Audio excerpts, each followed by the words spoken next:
Hey, this is Lucas Ryder, executive producer and writer of number 65, Miles McGrath.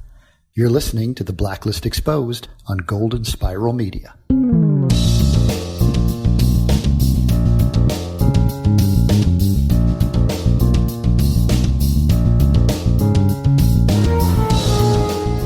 One thing you'll never find between the hosts of this podcast is symmetry.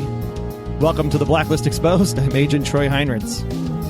That hurts. I am Agent Aaron Peterson, and I'm here to let all the wonderful ladies in our audience know one important thing. I can cook too. I'm telling your wife. Apparently that gets you a lot of favor in this world. No doubt. Thanks for joining us this week as we discuss number 65 on the Blacklist, Miles McGrath, which aired October 6th, 2016. It's written by Lucas Ryder and directed by John Terlesky. Show notes and other intel for this episode of The Blacklist Exposed can be found at theblacklistexposed.com, where there'll be a nice cooking video of me. I cannot wait to not see that. We asked you to answer our profiling question of the week last week, which was, what will be the consequences for Red's decision as it relates to Kaplan, because we can say that now, mean? Why don't you go first? Well, Bill Stefan, that's what I'm going to say. Yeah, Stefan. It might be Steven, but I'm going with Stefan. Says Kaplan joins Tom on the Blacklist redemption. I think that's actually a possibility. And I'll talk about why later. And it is Stephen, but that's okay. Was it Stephen or Stefan? Stephen. Stephen? I don't know. I think it's Bill Stephen. I don't know. There's an A in there. Stephen. There's an A in there. It's like throwing you off, man. It's just kind of like jabbing me a little bit. Like, you don't know. All right. Maybe he's French. Maybe. Judy Miller said, regarding his attempt of killing Kate, I have no freaking idea. She may become one of his greatest enemies. I could see how that could be used in the show for some great episodes, but I just don't know. Some think Red missed her on purpose and has some other plan for her. I don't really think so, but I can't see how Red missed killing her. He's an expert shot. Someone said perhaps the bullet hit the metal plate in her head, a great theory. If so, then he truly tried to kill her, which I think is true. And then, does she become a real thorn in his side moving forward? Yeah, I don't buy into the whole he missed her on purpose theory. He shot her in the face. That's a hell of a miss. Yes, we can confirm that the shot was in the cheek. There was a bullet hole wound thanks to people that posted those wonderfully graphic pictures up on the Facebook group. Yep. If you zoom Good on in, them. Yeah. Good on them. Hello, 10 o'clock. Yeah, if you zoom in, you can see the bullet hole in her cheek. So I have a theory on the shot. We can do it now or we can save it for later. I'll save it for later. Let's get into it. All right. Marta Bolden. I believe Red intended to shoot Kaplan. That sunflare altered his aim slightly. So she... Well, sometimes we put a lot of thought into this, don't we? So she will stay out of his way once she heals. She was ready to give her life for helping Liz and the baby, so I doubt she will do anything reckless to get back at Red. She'll be acting from the shadows to do what she has always done. The show may make it look like she's turned rogue, but we'll find out she's doing it for the sake of Answers and Elizabeth's and Agnes's safety. How easy this will be for Kaplan depends on what friend or foe finds her in the woods. Scary dogs found her, that's for sure. Wendy said she knows Red's contacts. She knows how things are done. So she could try looking out for Lizzie and Agnes from afar. I know her plan went belly up when she faked her death, but she had a very small time frame in which to do it. So mistakes were made. The only thing is, I can't envision any one of Red's contacts will want to assist her in fear of retribution. Yeah, what's up with that, Dembe? However, I do see her becoming a silent boss and leading Tom on the trail for Agnes. She could very well go over to Scotty's team, which will make Red's toes curl even more. There's lots of people thinking this is going to lead to redemption. All over the place. All kinds of redemption. Brandon Perot. I suck at names, Brandon, but just know I'm thinking of you. Kaplan still believes what she did was right. She paid for her betrayal, so her loyalty to Red is now on her terms. She will start to work from behind the scenes, leaving Red confused as to why he's one step behind for once. That's an interesting story. Yeah, I like that. Deborah Jean said, I think Kaplan Red's storyline is going to play out like Red Riding Hood. The show loves its children's stories. The big bad wolf living out in the woods. He'll be in the form of a survivalist, probably save Kaplan, then turn on her. He may not even be saving her. He may be dragging his dinner home. Red and Dembe will go to bury her and find her body gone, save her from a big bad wolf. I believe this will happen in episode 4 because of the title and description of that episode, Eco-Terrorists. Greek goddess of the earth. Red will want to bury Kaplan, that or Liz talks him into it. Red and Dembe are the only two who know where she is, and Dembe isn't turning on Red. After that, I believe they'll actually start to mend through a shared betrayal. I believe Kaplan and Red were betrayed by the same person. What? Interesting. And lastly, Kim Malam Cameron. I think the lyrics to the song playing when she shot Kaplan, when he shot Kaplan, explain it well. About a ghost from a wishing well, and a castle dark or a fortress strong. I don't know. Should I sing this? With chains upon my feet, you know the ghost is me, and I will never be said. This is awful. So free as long as I'm a ghost that you can't see. Kaplan's main objective. Shut up. That was beautiful. Kaplan's main objective was to protect Elizabeth and her child, and that won't change. She will probably be the ghost unseen that keeps Red at odds. I like that theory, actually. It does fit in with the Gordon Lightfoot song very well. And I do too. Do you want me to start this? Do you want me to start the song over? I mean, I can. Gordon Lightfoot is sacred. About a ghost from a wishing well. All right. Well, this week's question, what was Katerina so sad about in her last clip? Yeah. That's interesting. Maybe she wasn't, because maybe just Liz was on some kind of opium. Oh, because she's crying because it's Liz's memory of her crying? Because it's not a memory. It's just, it's an imaginary ideal. That's so true. It's not really a memory. So maybe she isn't really sad. Maybe that's just what Liz envisions. You know what I mean?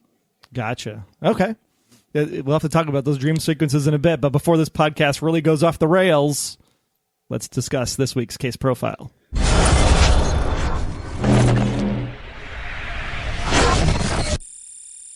Okay, we meet number 65, Miles McGrath, as he orchestrates his taking of the infectious disease samples by breaking into the Savannah Utility Authority and causing a citywide blackout. Seems extravagant, but you find out why later. Because that basically enacts their protocols to move the samples out of that area, and then they basically hatch a train heist to get the samples after those samples are evacuated. What McGrath does is he incubates in crime. I've never actually heard that term. Apparently it's a term. Didn't know. And what he does is, since he became filthy rich, he likes to do things, I guess, with his time. He doesn't want to be bored. So he invests in crime and orchestrates the results. That's right. And apparently he's not that rich, because he would have invested in Red Reddington a long time ago. True. So what did you think, just initial thoughts of this Blacklister in terms of, well, maybe just the episode overall and the Blacklister as a whole? Blacklister, it's cool. But I like the Blacklisters that actually get their hands dirty. This guy was kind of acting from afar. So from that, it kind of seemed like it was kind of a washout a little bit. And then he left him alive at the end, which was kind of weird. Mm-hmm. So, and that gets into that whole code of Red only kills people that quote unquote deserve it, even though he completely shot the bodyguard for no reason next to him. So I don't know how that plays into it. Why would you leave the bad guy alive and just shoot the harmless sidekick? That seems weird. But anyways, he might need him down the road, you think? Well, could be. Mm-hmm. But as for a Blacklister, not the most exciting Blacklister so far this series. I disagree. I actually really liked him. I thought he was a very cool Blacklister. I like the idea that he's filthy rich. See, I'm the opposite of Troy. I like the guy who orchestrates from afar. I like the guy who's the puppet master. That kind of stuff really intrigues me far more than the guys doing the job. Not because I think they're better. They're just more interesting because, wow, they never even do any of the work, yet they are behind so many things. And I just like them because I hate them more. I just hate them more. I just hate them like, you can't even do it yourself, and you're telling everybody they're doing it wrong. It just drives me nuts. But so that's why I really enjoyed him. And he's filthy rich. He's a strategist, complete sociopath. I really enjoyed this Blacklister. Red knows Johann Hallebeck, who was part of the crew Miles was using to steal his samples, and apparently Miles kills his brother, and the guy still goes through with the heist. Now, I'm just letting you people know. You kill somebody I consider my brother, and I am not going to continue with my heist. I'm going to call the whole thing off. And, I mean, if you take out Troy, I'll still do it, but, somebody that I'm really close to. Well, the thing is... just so kidding. Mean. So mean. But the thing is, he wants to keep continuing on with the heist, because if he continues on with the heist, that keeps him close to Miles so he can get his revenge. Right. So that's why you keep going through with it. You don't just cut ties completely. It's true. This is true. Well, they basically Red knows Johann Hallebeck, so he helps him get Tom. He gets Tom in there, and that gets Johann busted, which is sad. I really kind of liked Johann. He seemed like a sweet and loyal criminal. Would you agree? Mm-hmm. And that's really the crux of that portion of the episode. This is one of those where it's kind of centered around finding Agnes, finding Kirk. I mean, everything's kind of still centered around that. At any point, are you concerned with how the government is spending their resources? Absolutely.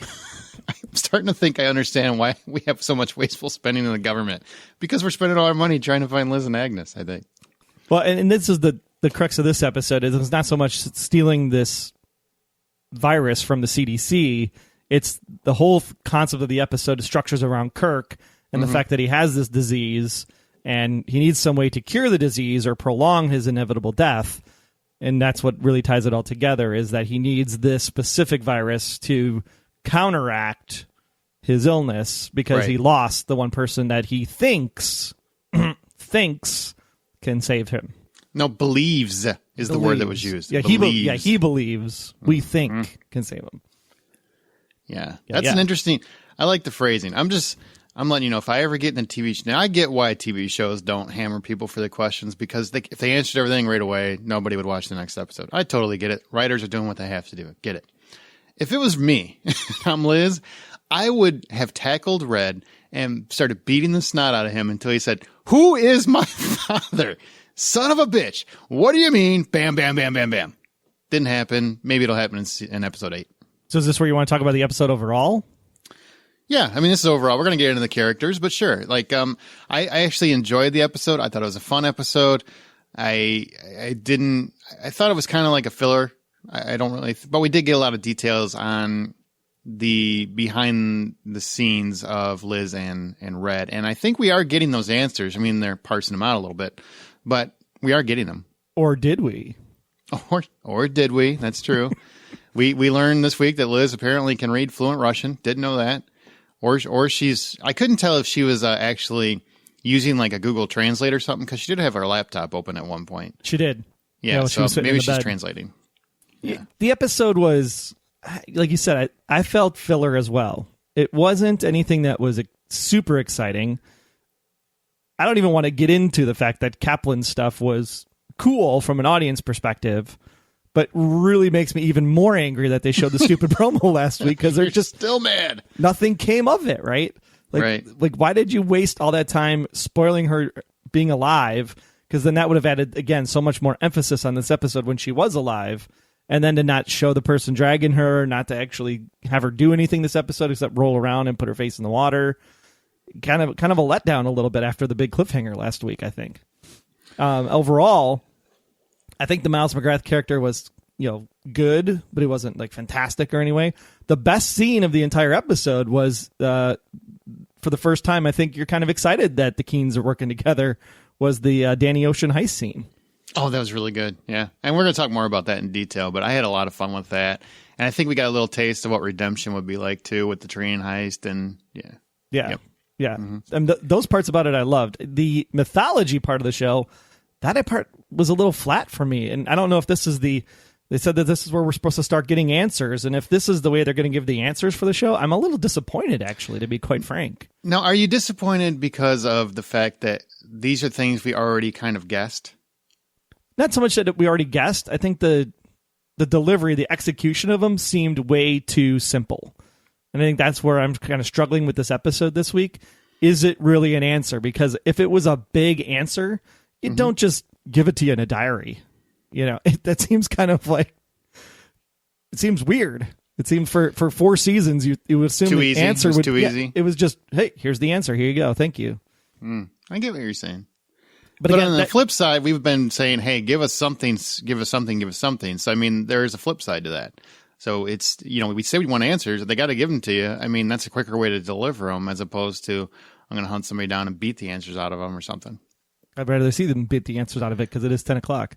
And that's from her mother herself. So, I mean, that's directly from the source. Although, okay, the only problem I have with that delivery system, this is me personally, the only problem I have is that if you're a spy, right? Why do you document your stuff? Why do you document it in a journal? That's about the only thing that I could say to that. And of course, this is the journal that was found at the Summer Palace that Kirk was inhabiting. So could all of this just be written as coy for Kirk still? And none of it is actually true. Because if I'm That's true. Now, that would make sense why it would be in a journal then. Right. If I'm Red Reddington and I've been doing everything I can for 3+ seasons to make sure, Liz, you don't know the truth, and now you have a journal that literally spells it out in front of you, he would act much differently when he comes into the room at the end of the episode. Like, you shouldn't be reading that. Don't read that. Oh, don't read that, because he doesn't want her to know the truth. And he just kind of stands idly by and said, yep, every, Rostov has had this issue, had this disease. There was his uncle with the Rabowski virus, blah, blah, blah, blah, blah. He never references Katerina in those conversations at all. Right. So which leads me to believe that the entire thing is complete misdirection still coming from Katerina. And that's what I hate, because Eisendras said that, right? No matter what they put on screen, we're never going to believe these guys. Yeah, absolutely. Absolutely. I think it works. And, we're not poo-pooing the episode. I actually thought it was kind of fun, but there were definitely some issues with it. Let's move into our music. Yes. Our character, starting out with the one we all love the most, is the tunes. We start off the show this week with Yadnis from... It's actually 3 exclamation points. All I heard, you did that, and all I heard was... Oh. Yeah, Ferris Bueller. Nope. Sorry. Yadnis from... as Miles' team does their best Black Ops impression to take out the local power station. Later, Scotland Yard detectives stake out Miles, where we hear Christopher Blue's You Got What I Like on the radio. In the best scene of the night, Elizabeth and Tom play their best version of Danny Ocean, as I said, to the tune of Bongo Fury by Sean Lee. And last but not least, we conclude with Harrison Brome's Fill Your Brains, which is exactly what Samara is doing when her head explodes over Aram's marinara date, and Elizabeth as well, as she learns about Kirk's blood disorder. Oh, yeah. Go Aram, man. Play gonna play. Okay, and by the way, Bongo Fury, whatever it was, that was fantastic. It really did emulate Danny Ocean. 100%. I want more heist. I want more heist stuff. Yep, that was very, very cool. And I liked how Liz played fake Liz, like old Liz. Like she played up her old, weaker personality, like before she got to this season, and or the end of last season. She really played that up, and I thought that was very cool, both for fans and for people that have complained about that character before, and I think that was really funny. Let's move on. We'll get into that a little bit more in detail, but first, let's hit the characters. Kaplan, she's alive. I don't know if you're surprised, Troy. Were you shocked by this development? Flabbergasted. I couldn't believe it. I was taken aback. Oh, no, I wasn't. Thanks, NBC. So bitter. And most people, here's the thing. Most people didn't even think she was dead that I talked to, but the promo kind of did ruin it for a lot of people because there was a lot of debate until they saw the promo. So what are you going to do? It's over now. Who do you think's dragging her? Because basically a dog finds her and then she's being drug out of the woods. Do you think it's someone she knows, or do you think it's just some random passerby? I think it's some random passerby. Do you? Well, Red specifically said, like, no one's lived on this land, no one's walked on this land in, like, forever, and I just bought this 1 acre. So it's just some guy living out in the woods. I can't believe it's connected. You don't think so, huh? I'm sure he'll probably end up being a blacklister and someone will come save her eventually, but yeah, at this point, it's just some rando with his dogs. Let me ask you a question. Did they show a face? I never saw a face. Yeah, never saw a face, huh? So it kind of makes it seem like it'd be somebody that we would recognize if they didn't show a face. Right. Unless it just wasn't in the budget for one more guest star. I guess it's possible. Yeah, or setting up future storyline to be like, oh, it's that guy. My idea was maybe it's Mr. Solomon.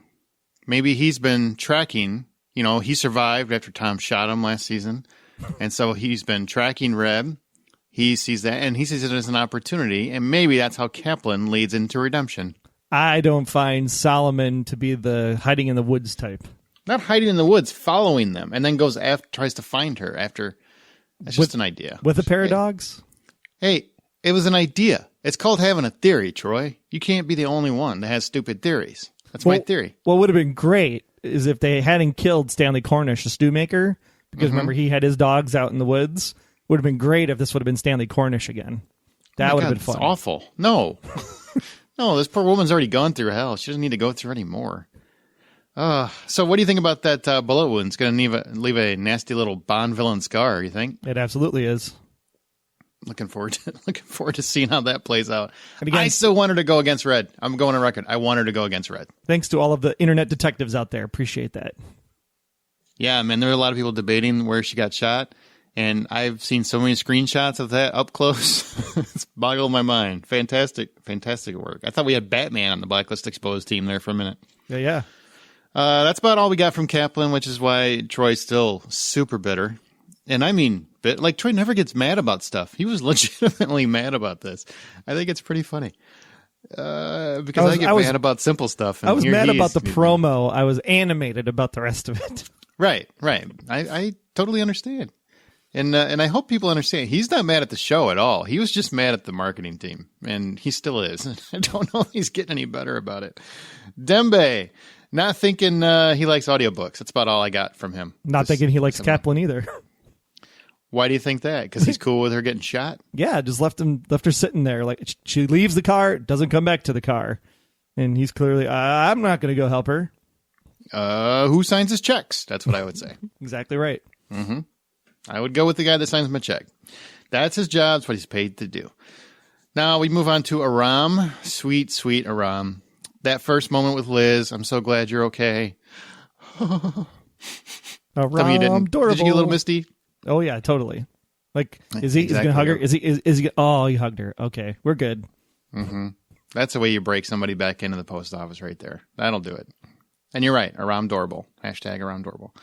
Symmetry, I like that little moment. He totally wanted to make out with her. And how did you feel about this issue with Samar where, and he's telling Liz, I don't hate you, Liz, but I do hate what you did. So he admits that, but he also feels like Samar's being too hard on her. How do you feel about that dynamic? I absolutely think that that's the correct response. I don't think that you discussed it with us. I don't think that you talked. You should have let us in on the game, right? We're your friends. Let us in on the game. We could have helped you. Almost like what was really great is it's symmetry in Red's code in a lot of ways. Mm-hmm. So, not that Aram would go to the killing side. He's the nicer guy, and that's why he can forgive versus kill. But it's the same code. Like, why didn't you trust me? You should have trusted me. I could have helped you, kind of thing. So I like that in the way that Aram approached the reunion with Liz. Yeah, I did too. I was really surprised by Samar's reaction once Liz was there. I kind of thought it would be one of those things because the last episode, she was more laid back. And then this one, more like was coming to grips with she hoped she was okay. And then this one, she was back on her stoic, okay, you're okay, I'm going back to piss off mode. And that's what I got from this episode. So I really like the balance between her and Aram. I really like that Aram kind of put that off kilter a little bit. And then we get the final scene, which Aram, more like a damn, am I right? What a playa. Playa gonna play.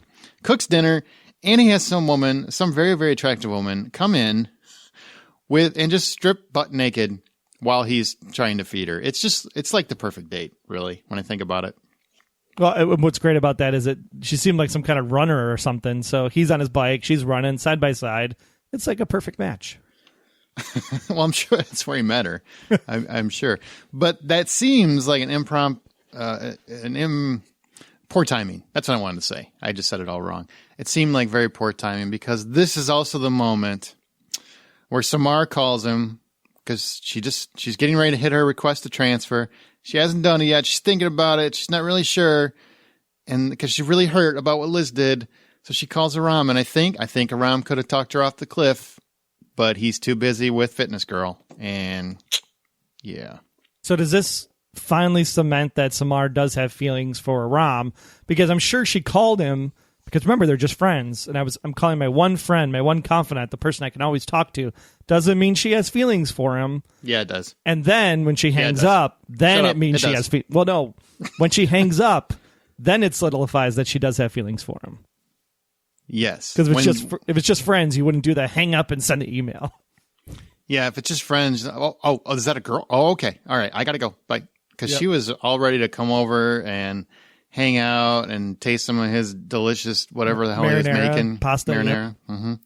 And then just didn't pan out. She heard that Fitness Girl was there, who has a name, but I'm kind of going Fitness Girl for the time being. So that's what we got.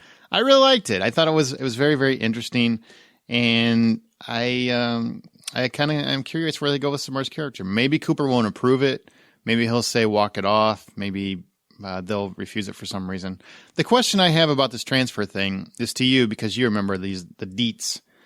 She was like placed there because of Red. Thank you. I'm like, how can she get a transfer? She doesn't work for the FBI. She's there on special assignment, task force, appointment, or whatever you want to call it. So how could she get a transfer? She should just go back to Mossad. I'm done here. So what do you think? What do you think that means? I have no idea. That perplexed the crap out of me, to be quite honest. She works for Red. Red put her in there in season 2. Like that, it just doesn't compute. I would go back to Red and I'd call Red and be like, "Hey, Red, I can't work here with Liz. You got something else for me?" That's the first. I think that's the phone call I would have made. The transfer seems like we forgot all about the fact that she was placed there by Red back in season 2. Right. That's funny. Anne Hayes is the actress who played Elsie on the Blacklist. Yes, Elsie. Or Elise. Elise. Yep, yeah. So I can't just call her Fitness Girl, but I'm going to stick with Fitness Girl because I just think it's cute, and she was adorable. And once again, I've never had a date start off that well in my entire life. Have you? No, never. Well, I mean, been married for most of your life, but you know what I mean. You know what I'm saying? Everybody had a young wild in the college days, so to speak. Okay, so moving on to Wrestler. Once again, didn't get a whole lot. Breaks the rules and lets Liz and Tom take some files to look through, even though that's breaking the law. So he does bend the law a little bit. Well, actually, that's breaking it. Occasionally, yes. Mm-hmm. And he does make sure to point out, you lost your security clearance, Keen. Well, she lost the security clearance. She's not even an FBI agent. Right. Well, he's not wrong. She was a consultant. She's not even an FBI agent. Yep. So I thought that was interesting. And the fact that Tom can just walk in, like he was a consultant. When did he get put on the payroll? I don't get that either. I mean, they're obviously, he gets a little bit of a pass. He has a guest pass, is what I'm guessing at this point.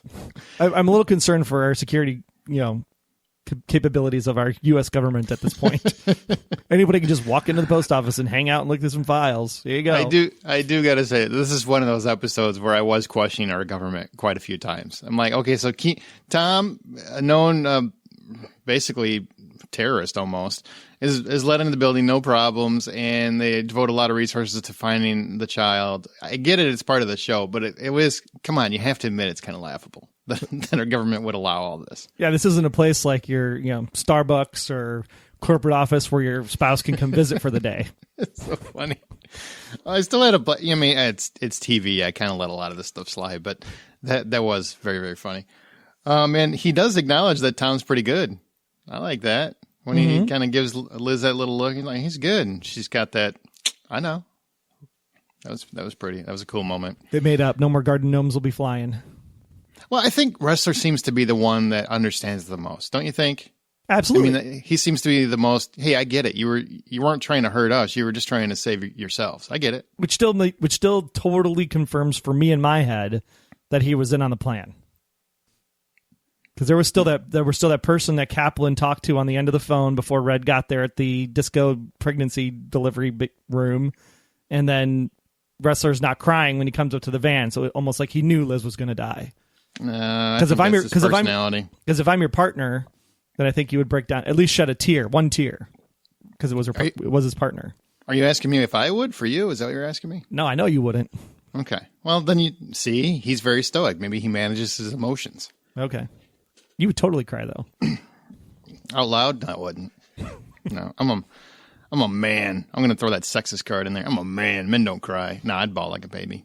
Yep. I would curl up. I would probably get in the fetal position and just roll around on the floor for an hour. Everybody knows I would, because I was like that last week. You sure would, until you got all angry. Cooper, moving on, because a lot of this was just really the 3 or 4 main characters. Cooper orders eyes on the ground in London, which ends up getting a couple detectives killed. To be fair, that was a good plan. It just didn't work out. The thing I loved about it is it was very much Red and Cooper season 1 relationship. Like, Cooper, I told you not to get involved, and you got involved. See, this is what happens when you don't listen to me. I like that from that perspective, for that scene. Have you noticed that Cooper, these last 2 episodes, has been getting really feisty? Yeah, he's very, like, hey, do your job. Keen, get on the damn phone and find out why. Yeah, he's just, I mean, he is, and he's even scolding Red to a degree. I think he's got a little more pep in his step. He's pissed. Agree. Okay. Kirk, we find out he has a plastic anemia. It's a failure to produce bone marrow, apparently. And he says to Red, I am the better man, always have been. Ouch. That hurts. Maybe not, because apparently your wife was hooking up with Red, you know what I'm saying? So, which if you believe the journal entries, then yeah, he's like, hey, I'm a better man because you didn't even know you were being duped by a Russian spy. Well, he was still with your wife, fool. Yep. So you're both dum-dums as far as I'm concerned. He also says, I'll die before you ever hold my granddaughter again. He keeps throwing granddaughter out there, so he must believe it. Sure seems like he believes it, because I keep hearing the word believes in my head. What did you think about Kirk this episode? I know he only gets really one scene, but he's bandied about quite a bit. What did you think? I think Kirk is interesting because he, like you said, he believes that the granddaughter is his granddaughter. So I think full-heartedly he assumes that Masha Agnes is the bloodline that he needs in order to kill his or delay his inevitable demise. And I think that's an interesting concept because that then gets to us to the potential fall finale maybe and have it go, oh my gosh, she's not your daughter. Because right now it just seems too easy. For this show, it definitely seems too easy. Maybe. I think they're definitely playing with it, though. Appreciate that.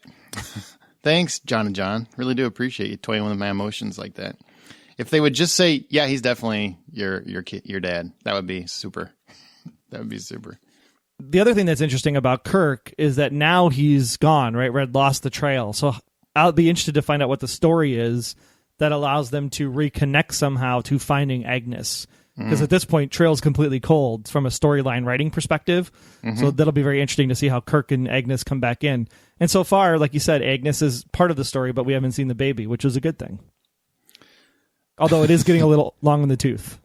Yeah, we need to find Agnes. Hashtag find Agnes. They should change it to find Agnes right away.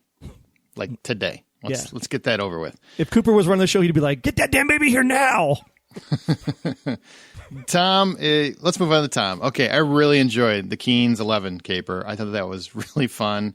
And Tom getting the car, Liz pulling the old Liz, like I talked about, to get the information. The music was fantastic. I was really waiting for Clooney and Pitt to show up. So that whole thing, is that something you'd like to see more of? You would like to see more of Tom and Liz if they're going to be together, working together in this capacity? Absolutely. I think it's fun. It's not really Mr. and Mrs. Smith, right? Because Mr. and Mrs. Smith were on opposite sides. But I like the fact that they're working together in a spy type situation. That's a fun show. That whole scene, I was smiling the whole time that scene was going on. So absolutely give me more of that. That I can believe. I can't believe them playing house, but I could believe that 100% of the way. I'm getting past it. I'm really trying to just get past it. I just, family dynamics are part of the show.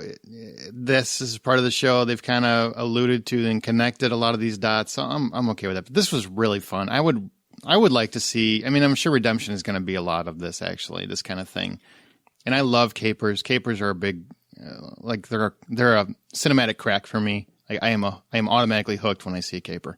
So this really feeds into that part of me that I am missing because I don't think we're getting a lot of heist movies. So if they can do more of that, I'm really excited. Mix that up with a lot of the darker aspects of the show, and I think you got an awesome mix.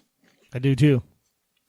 And we also get a lot of Jason Bourne-ness from Tom. I mean, he goes undercover, and it almost felt like another redemption pilot, like I said. And he's the guy. I mean, he seems like they are setting him up to go off on a redemption and just be an ass-kicking machine.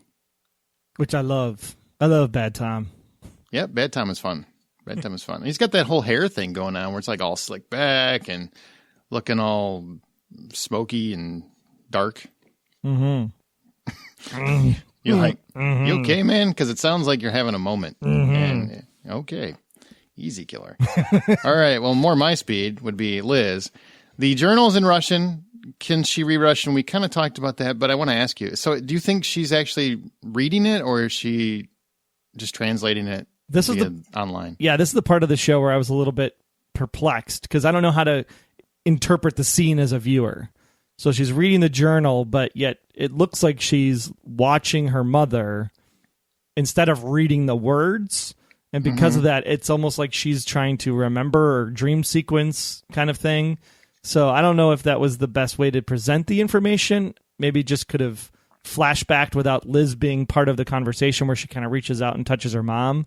I get that she's bonding with her mother for the first time in this book or whatever. Understanding her mother, I think, is understanding her mother. Yeah, probably. Yeah. And so it was just perplexing to know how much is believable, how much isn't believable, how much do we take at face value. So there's just a lot of complexity. So I don't know if it was the right way to present the information, but I'm going to just roll with it and see where it goes. I actually liked it. I thought it was a nice visual motif. I like, shot for shot directorially, it was great. Informationally, I just don't know if it was the best way for the audience to receive the information. Is informationally a word? It is now. It is not a word. You can't just make up and throw words around. Ecclesiastical. Wait, that is a word. Never mind. Okay, here's my thing. I think cinematically it works beautifully. I think it's actually a nice television as a visual medium. So it's just somebody reading from a book is not going to be that exciting, even if it is in Katarina's voice. So to actually have it there and relate to the audience that this is the first time that she's understanding her mother, that she's getting close to her mother, that she's having some kind of a semblance of a relationship with her mother. I think that was actually a very solid choice to do it that way. So I am the opposite of you. I actually enjoyed it. I thought it was a really well done way to do it. Now, in terms of can you believe everything, that's where I get into a little bit of a debate because, as I said, why the hell would a spy keep a journal? That just seems like everything you can't do as a spy. Now, maybe she wanted to do it because she's a mom. Maybe she wanted to do it because she wanted to leave something for her baby if something happened to her, to understand her situation and her plight. I guess there's something to be said for that. But it seems like a stretch. If she's such a good, smart, trained spy, why would she do that?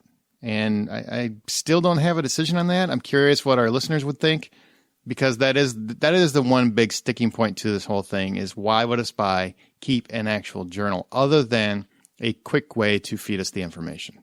Story, a Chekhov's gun. I don't know. Well, maybe it was her report log that she had to keep to get back to the KGB or S Directorate or whatever she was working for. Maybe, or not Chekhov's gun, Deus Ex Machina. Right. Basically a plot point that's dropped in that explains everything and solves the problem.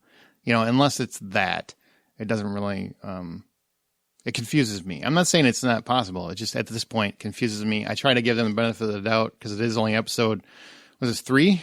Episode 3? So we've got a lot more to go, and that might be explained down the road why she would keep a journal. So we'll find out. But we got some real tangible facts, we think, from this journal. Are you ready to hear them? We're gonna revisit them a little bit. Seeing Masha with Konstantin reminds, and that's how she said it, Konstantin, not Constantine, Konstantin, reminds me of my own father. And she says, look at me, in love with a man I was meant to seduce, an American. Raymond wants me to run. Take Masha. But how could I do that to her? She's my entire life. She's everything. Now, you would allude from that, you would take in from that meant she would leave Konstantin. Right. But the thing is I love the line, but how could I do that to her? I was waiting for her to say, but how could I do that to him? If she says, but how could I do that for him? Then she clearly loves Constantine. But in this case, it seems like Constantine's not really in the picture. Yep. The other one that was really interesting was the reminds me of my own father. Is she scared of her own father? Did something happen with her father? There's some open questions there I have based on that. No, well, she says seeing Masha with Constantine reminds me of my own father, and we met her father last season. Correct. Last season, right? Yeah, Dom. Okay. Yep. Yep. So I don't know. That seems to me that she's saying they have a loving relationship at the time that she's writing this. So they seem like they're having a loving relationship. Or Constantine is faking a loving relationship. I don't know which one that would be. But there's definitely, I think she's alluding to that based on the way it was presented, which again is a visual medium. It was a visual form of storytelling that took place. It came across to me as that was a positive thing. Agree, but what it doesn't say is Constantine's the father. Constantine could be just her, Constantine could be her brother. Whoa. You know what? Stop making weird stuff. Constantine is her husband. They have said that. That is 100% already said. Don't start throwing in crazy ass theories just to get people talking again. Until Kaplan says Constantine is Masha's husband, I don't believe any of it because everybody I heard it from lies all the time. Something's so wrong with you, man. Something's so wrong with you. Because she says, "Look at me. I'm in love with a man I was meant to seduce." She doesn't say that I'm in love with Constantine. I'm in love with Raymond. Mm-hmm. She's not in love with Constantine. Doesn't mean that they were ever married. Doesn't mean that they were ever husband and wife in this passage. They've said it. Shh. I'm going to beat you. The listeners are going to beat you before I even get a chance. So there you go. Liz says, Reddington didn't just have an affair with my mother. She was assigned to him to be in his life. The same way you were assigned to be in mine. That's what she says to Tom. Ouch. But they also fell in love, had a baby. Yep. See the connection? I'm not saying there's a connection, but could be a connection. You just said there was a connection. No, I just said there could be. So did you see there was a connection? Did you see the connection that I might have seen? I'm just saying, sounds similar in a way. Even though they've said that it's not the case, I'm getting a whole lot of believes and nobody's confirming Kirk. It's pissing me off. So come on. So I got to go with something. I got to get something going. It definitely ain't my mom. I did like that scene, though. It was sweet between the two of them. It was very, very sweet, actually. Yeah. Even though I've never been a fan of them getting back together, I do think they're having some sweet moments, and maybe it'll work out. Who knows? Today, the doctors confirmed our worst fears. Constantine is going to need blood transfusions to raise his blood count. Sounds like she cares about her husband. Sounds like she cares about her brother. I hope the writers hear you and they're just taking whatever they're listening on and they're throwing it across the room. Like, God, why would he say something so stupid? Because they're paying me. They're paying me to make diversions so people don't believe anything.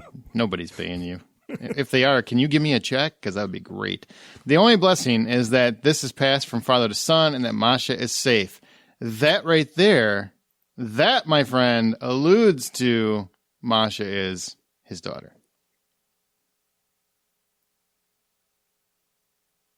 Oh, it doesn't? Yeah, it does. How does it not? The only blessing is that this disease is passed from father to son and that Masha is safe. Father to son. So because she's his daughter, she's safe. Well, yeah, but it does allude to that. It does allude to that. It alludes to it depending on whose point of view the writing is coming from. Because again, the journal was found with Kirk at where Kirk was staying at the Summer Palace. It doesn't mean that the journal was actually Katerina's. That's true. Doesn't mean that it is Katerina's. But if you take it at face value, that is what it alludes to. Okay. And maybe even Katerina thinks that Masha is hers. Is Constantine's. Right, correct. Yeah. But then she tears up. That's the question. Why does she cry? Is Masha not safe? It's imaginary. It's not like she wrote down, I'm crying right now. But that's just how Liz sees it. But they showed her pause and they showed her cry from a visual delivery perspective. From Liz's perspective of reading it, that's how she perceived her mother is writing it. It's not like we actually saw a flashback. There's no way in hell that would be in the journal or in Liz's mind. That's why I said that the way they constructed the information delivery was different. Because the first thing that I popped into my head when she started crying was, it's a good thing that this is passed from father to son and that Masha is safe. And then she starts crying and I was like, ooh, maybe Masha has the illness.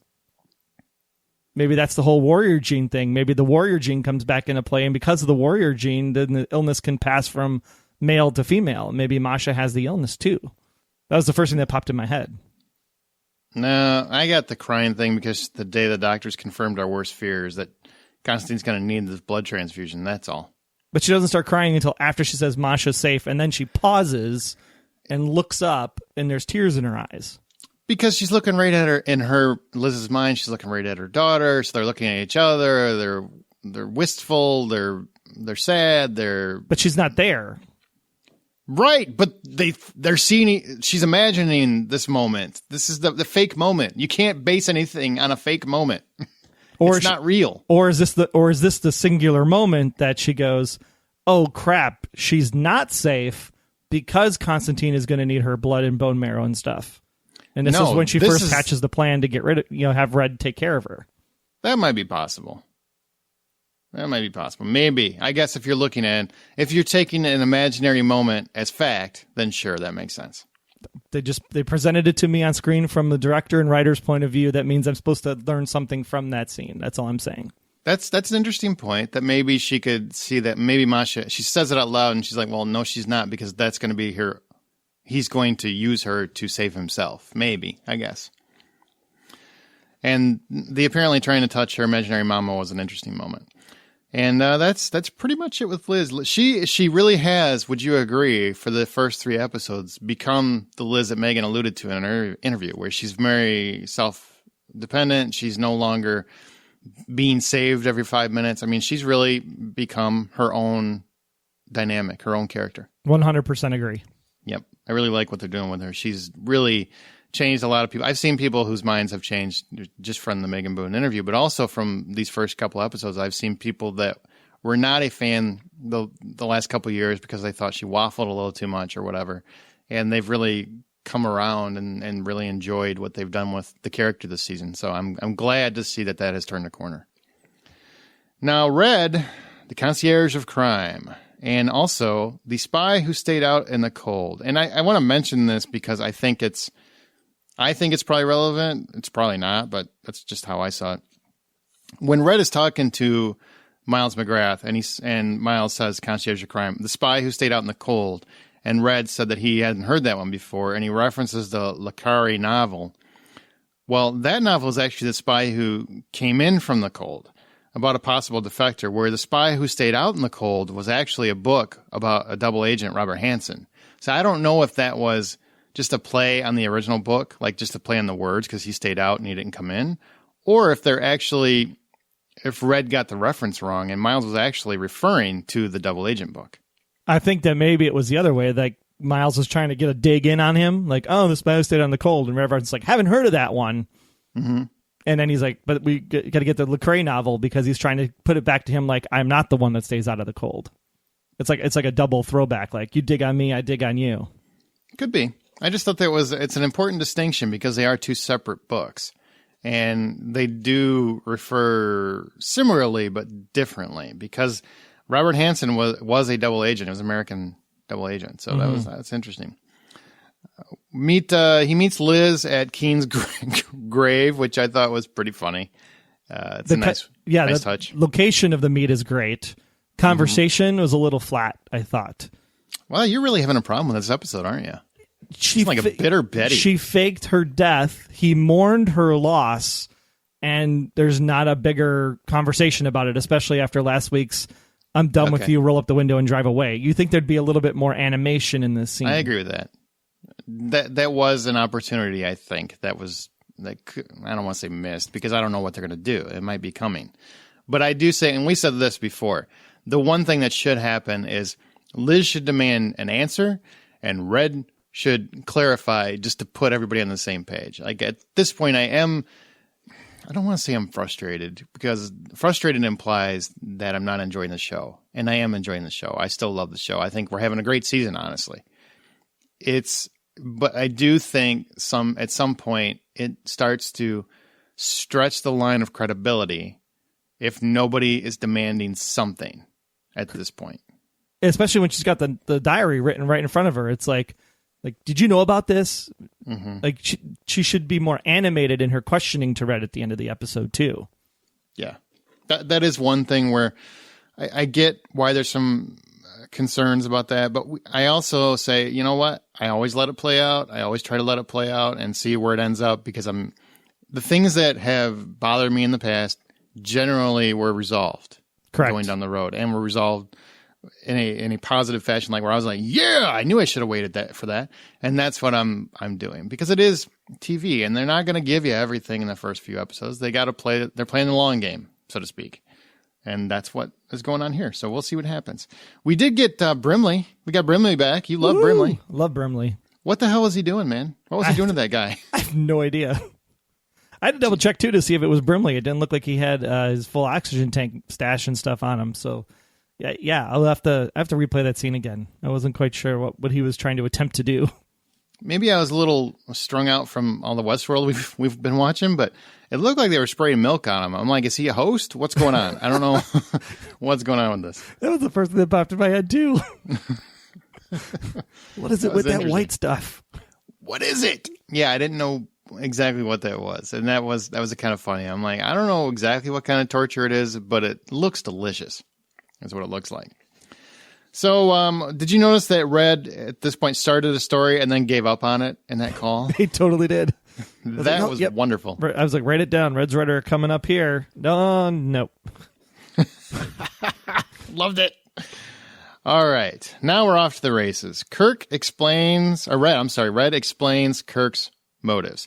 The Rabowski virus will stave off his aplastic anemia. It creates a form of leukemia. Basically, it has the opposite effect that his disease has. It's simple math, really. Yeah, it's simple math, really. Rare blood disorder, and the key to his cure is a biological donation from the woman he believes to be his biological daughter. And Mr. Spader could not emphasize that word enough. It was just basically, I was waiting for, those Facebook videos where people hold up the signs of the words. I was waiting for that, where he believes, and then he pulls up the card. See, guys, that to be his biological daughter. That is intentional. That is totally meant to piss all of us off, and I respect it. I respect it quite a bit. This isn't going to be, this isn't about saving you from me. It's about saving you for him. Love that line. It's about saving you for him. That's what I said. Yeah. You didn't emphasize it in the right way. I was just correct. Well, sorry, Dad. I'll go back to my room and I'll come out and try again. You know it. So what did you think? About this moment. You've got all that information in that block. What did you take away from it? I was like, thanks for confirming what we already knew. So you didn't feel like it was any revelation in this moment? No, not really. Okay. Yeah, we said it last season, right? Look, he's getting a blood transfusion. Oh, he needs Liz to get her blood for some reason. We get the reason, which is nice because Red says and confirms it what the reason is, but at the same time, it's not like this is new information to most Blacklist viewers.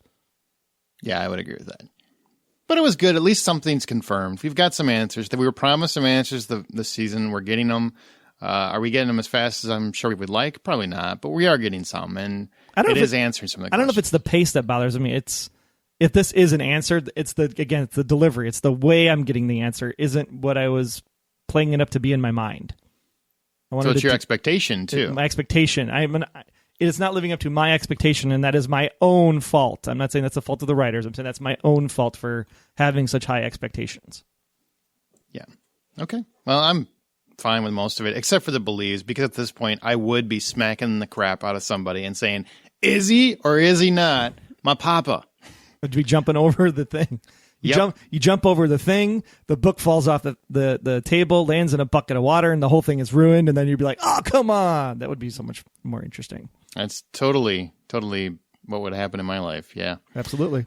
All in all, fun episode. We didn't get a whole lot of the answers that we don't, like Troy alluded to. We kind of already thought most of this stuff.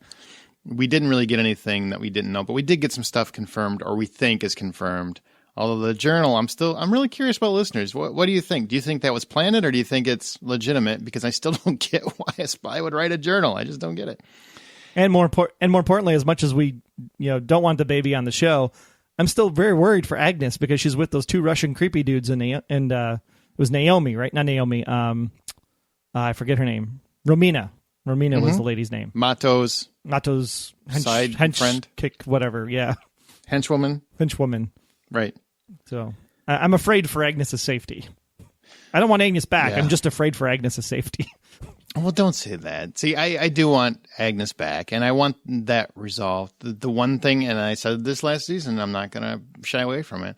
I was worried about with the baby is that we were going to have a whole bunch of episodes about saving the baby. I just knew that was going to be a factor. So far, I get it. Like the first two are about saving Liz, and then now we're, hopefully we'll have.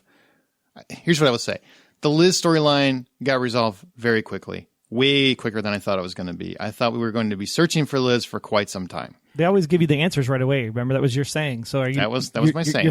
You're surprised it was resolved quickly? I was, because that was really a story element I thought would be dragged out. It just seemed like this is a perfect 8-episode arc, and that's what they're going to do. Is like, okay, these first 8 episodes are getting to Liz. I would understand that. Using blacklisters to get to Liz. I would get that. Now I think we're using them to get to Agnes, and I think that'll probably be resolved fairly quickly as well. I think they seem to be doing that fairly quickly. Now, I don't think Kirk's going to get resolved quickly, but I think we'll get Agnes quicker than we think, because they tend to do that. They tend to move a lot faster than not necessarily with the big questions that everybody thinks they're not going to answer some of those for quite a while. But like these little things, like getting Agnes back and stuff like that, I think that'll be resolved quicker than we think. All right. I hope so. Otherwise, we might have a different conversation next week. Well, here's a weird thought for you. So remember... Is it about a brother again? Because I'm not listening to that nonsense. Well, depending on who you think Scotty's brother is. But the question is, where Kirk hired Scotty Susan Hargrave, right? Mm-hmm. Is there a possibility that maybe the Russians and Romina are somehow taking them to Scotty? Maybe Scotty's still involved in some angle. Well, I mean, yeah, because you do got to think at some point they are going to connect back to Scotty, because it's going to lead to the spinoff, right? But here's the one. I mean, that kid is her granddaughter, technically. That's true. But she doesn't know that, right? But she doesn't know that.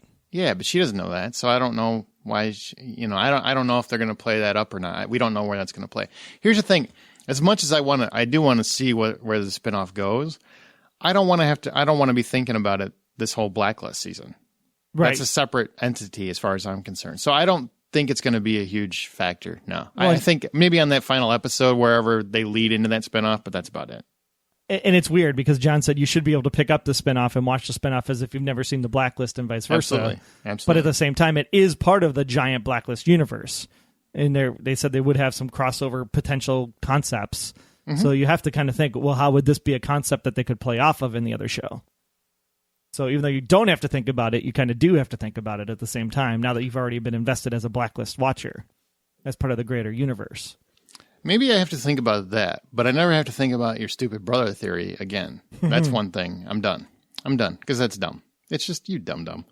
All right. Now, the show's not over, so don't go anywhere, but please remember to download the Blacklist Exposed app for iOS and Android, and be sure to go even deeper into the mystery of Red Reddington by visiting our partner Blacklist site, theblacklistnbc.com. We'll be back with Red's Rhetoric right after this.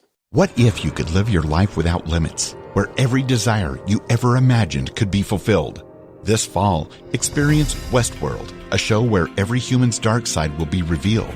After watching each episode, listen to Beyond Westworld, a podcast featuring humans and hosts from around the park, diving deep into HBO's illustrative narrative. Every hero has a code, and so do you. Download your itinerary and the show at BeyondWestworldPodcast.com or your podcast app of choice.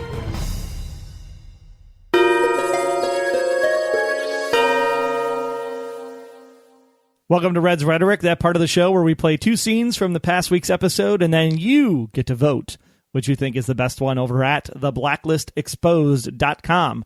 Just look for the post for Miles McGrath. Last week, you apparently didn't heed my warning either, like Aaron, as 70% would love that free acre of land, headshot or not. This week, our first clip comes when Red talks to Johan. Sounds like Martin and Lewis. Who? Three Ring Circus, The Stooge, Sailor Beware, Martin and Lewis. The hell are you talking about? Partnerships are very rough.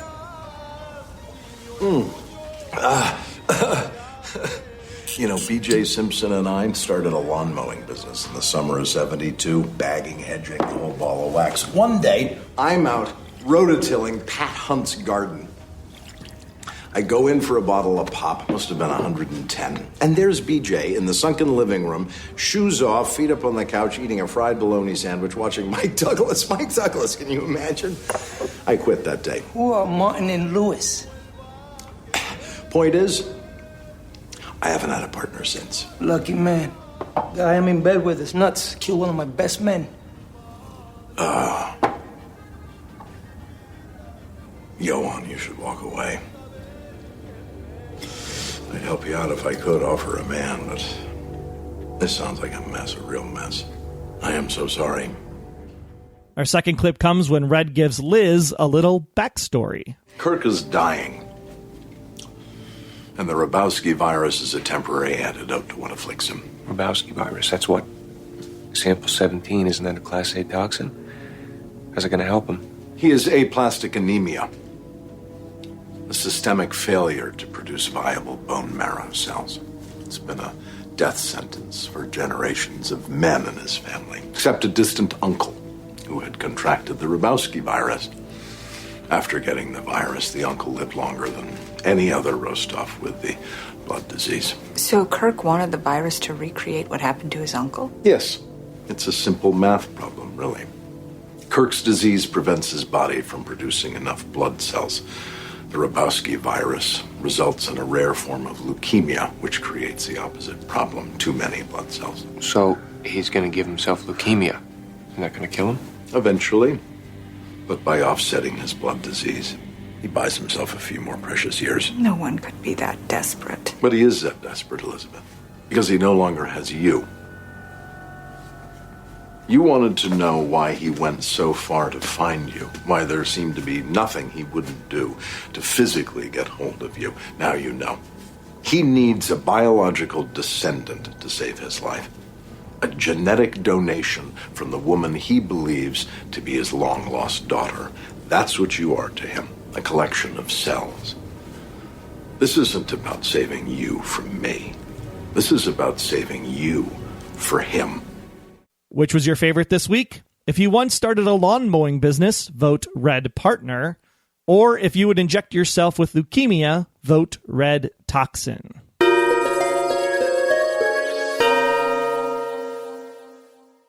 And now we move on to Special Agent Intel. First up, all the way from Brazil, it is Vanessa. My thoughts after tonight's episode. Katerina approached Red to get information since she was a naval officer. They fell in love. But Constantine found out and tried to do something against Katerina and Masha, which made Red run away and get into the criminal world to protect her. And when he could not, to protect Masha.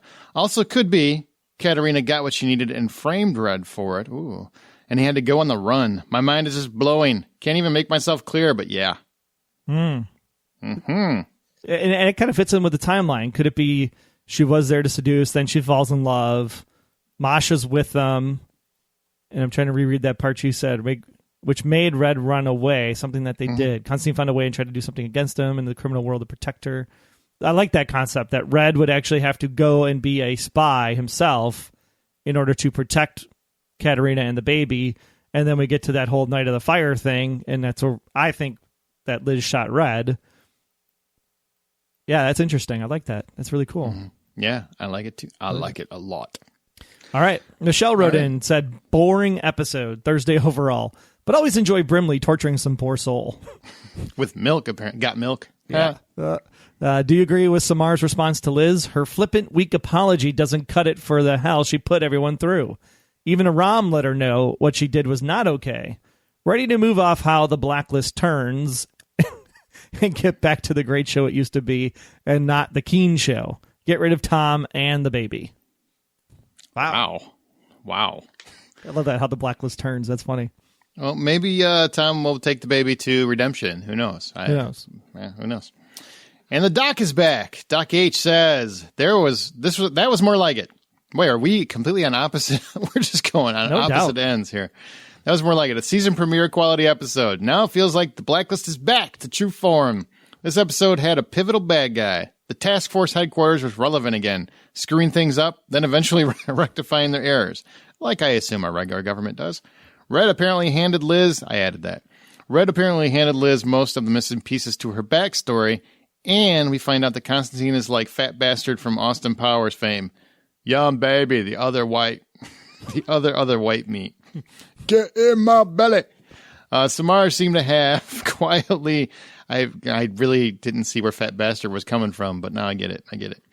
Samara seemed to have quietly reversed her alienation with her colleagues, then got her comeuppance in the closing phone call scene with Aram.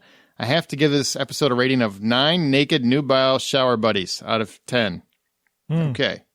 You can tell Aram is an IT nerd and not a jock. A jock would have told Samara to come over because he needed a second shower buddy to help out. Wow. That's just gross. All right, my favorite segment was the Tom and Liz tag team act to secure the access key card, I think we all agree, and the evidence she needed to see. They worked well together in this mini-scam. It reminded me of other slick cons like the Thomas Crown Affair and The Sting, or Ocean's 11. Because that music was totally right from Ocean's 11, yep. My least favorite bit is seeing Kaplan dragged around on a drop cloth through the forest. My brain immediately screamed, Carl from Sling Blade. I can only imagine the first word she hears after she comes around will be, let me see if I can do this right. I like them French fried taters. That was pretty good. Much better than your singing.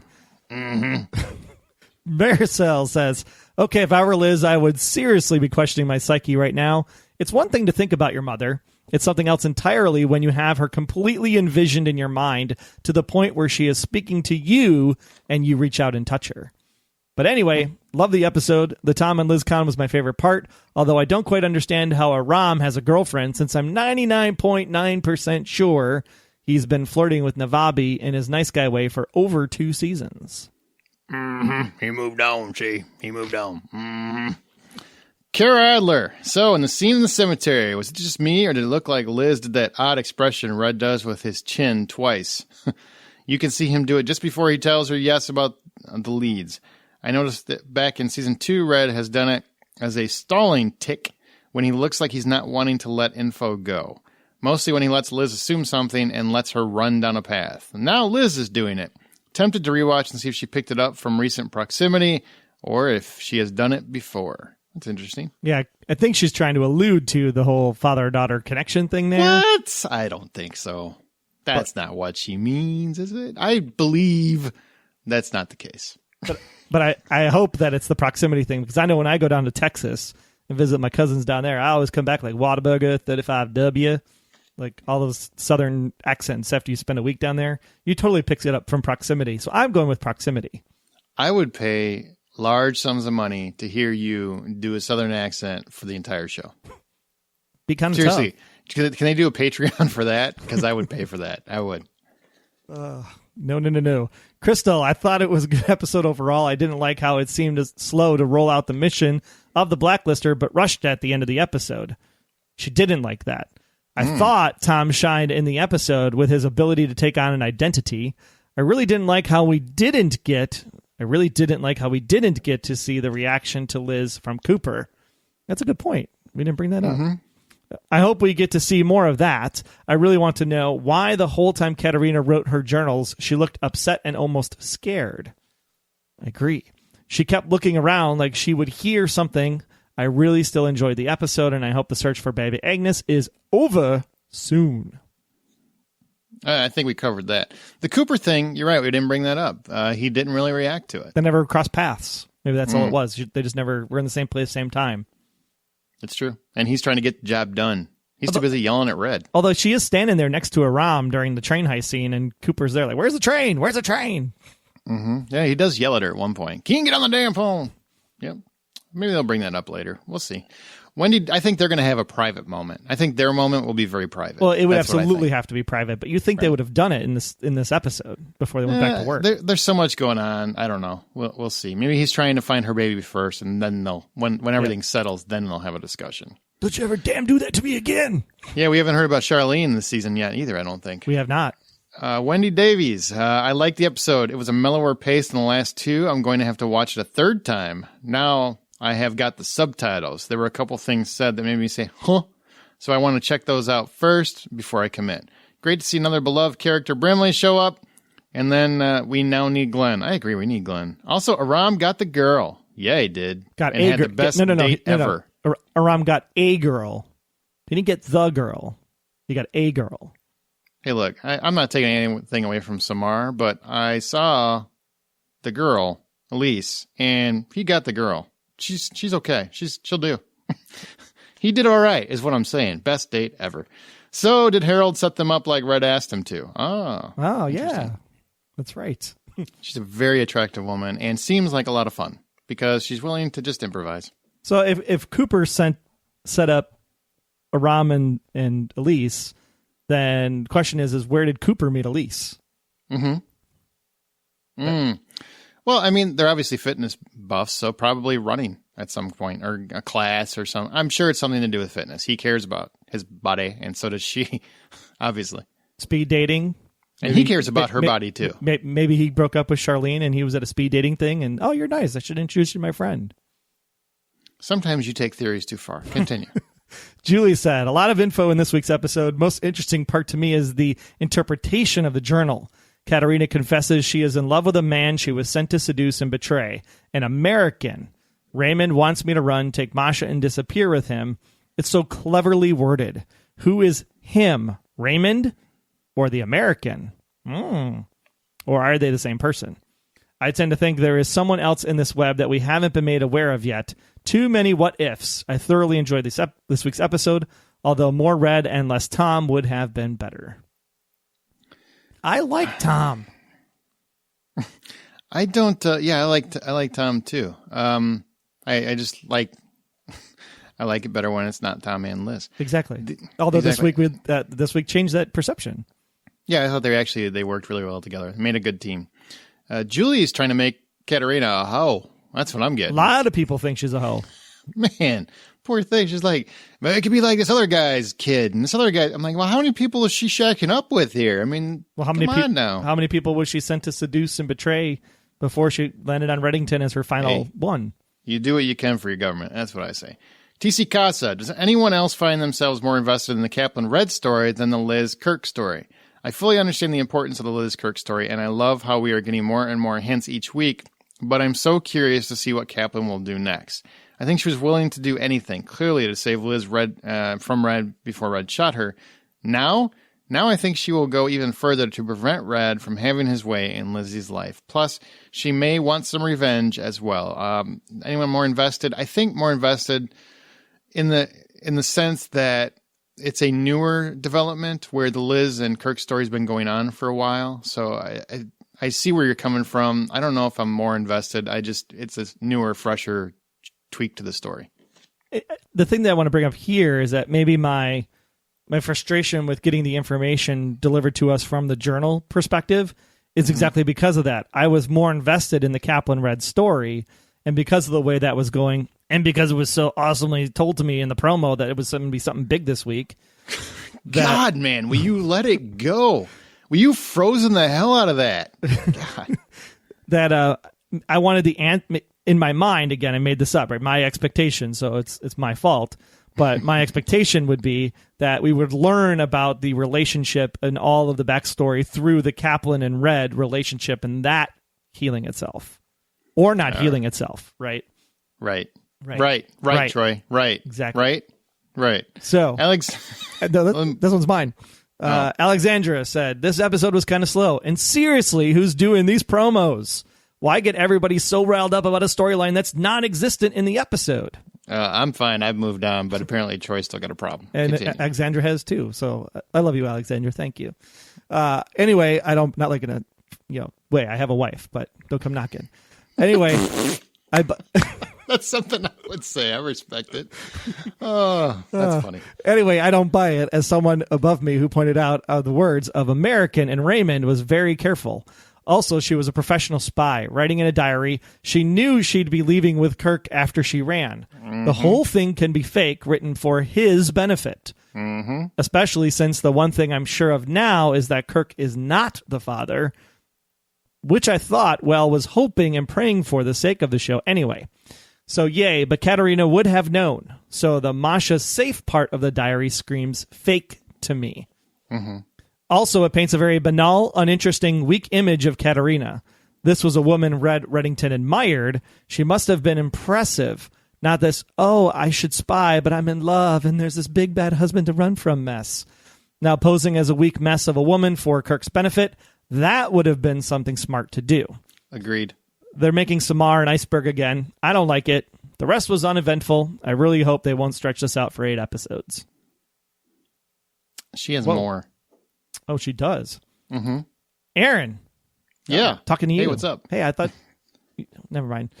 Aaron, I have a question for you. You were very... Yes, Alexander. Can I just refer to you as Alexander? Because that would be fun. Sure. Aaron. How you doing? I have a question for you. You were very adamant, as you often are. And I cook, too. I agree with that. About Red being a bad guy. Mm-hmm. I wonder... I wonder not being... You don't do it right. Mm-hmm. There you go. I want some fried taters. Mm-hmm. All right.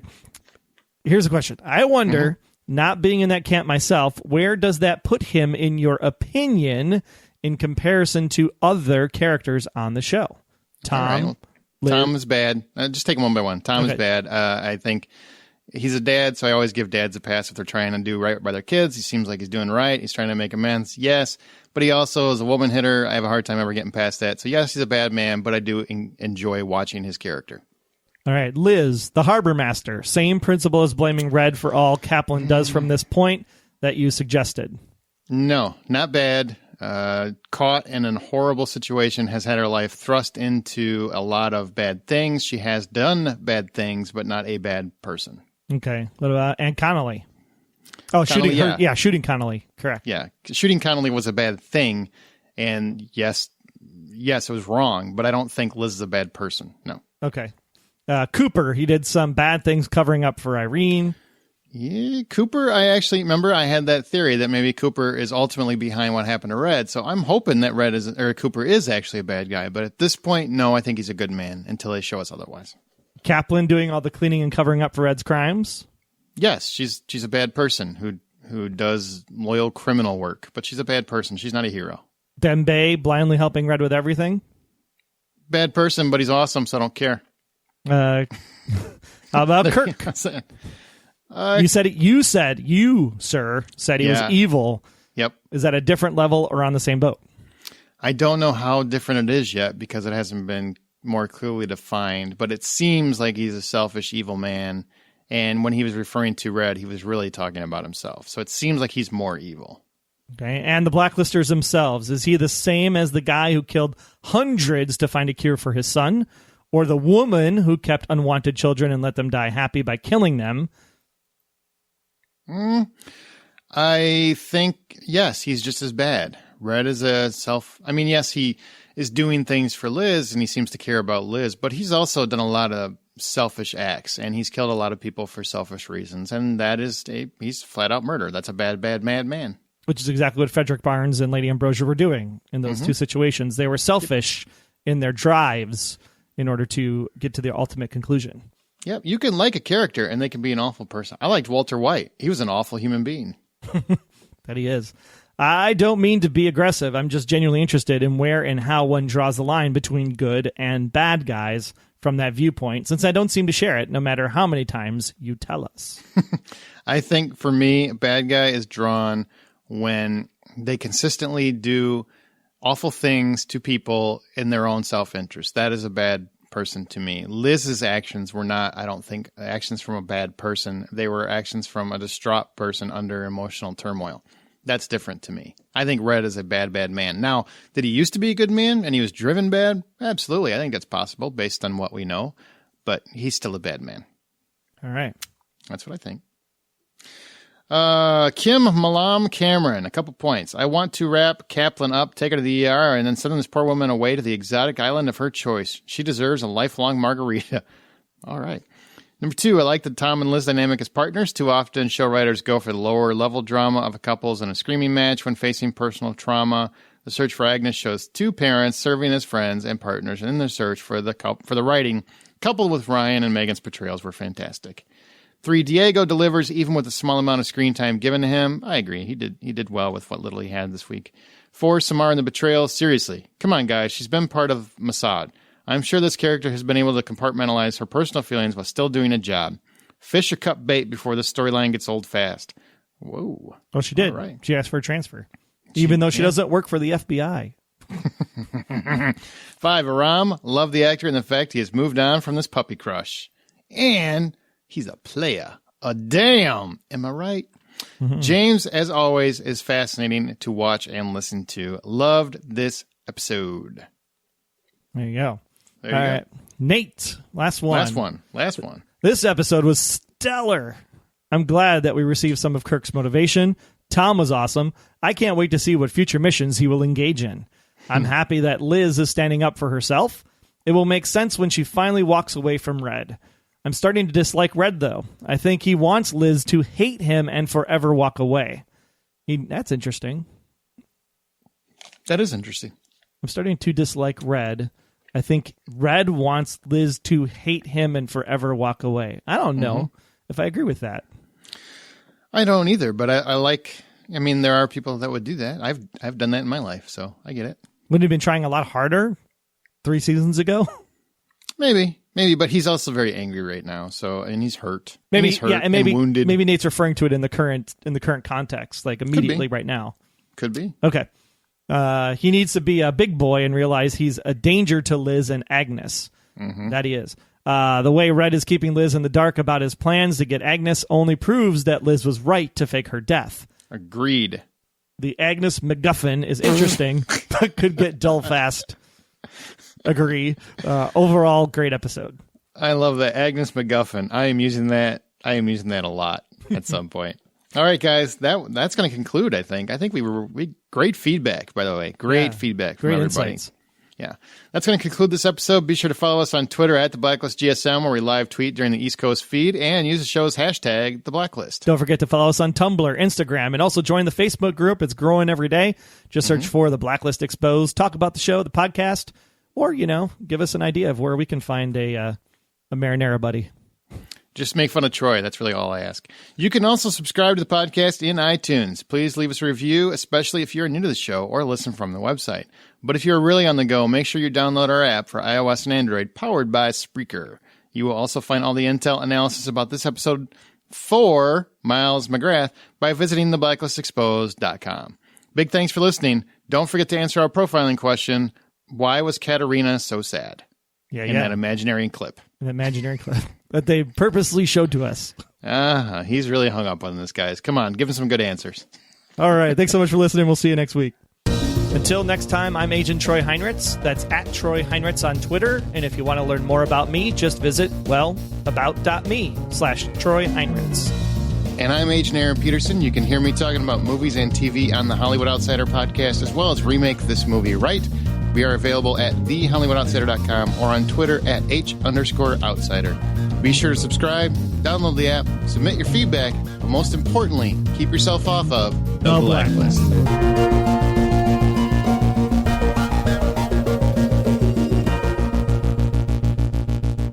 The Blacklist Exposed is a Golden Spiral Media production. Find more of our great podcasts at goldenspiralmedia.com/podcasts.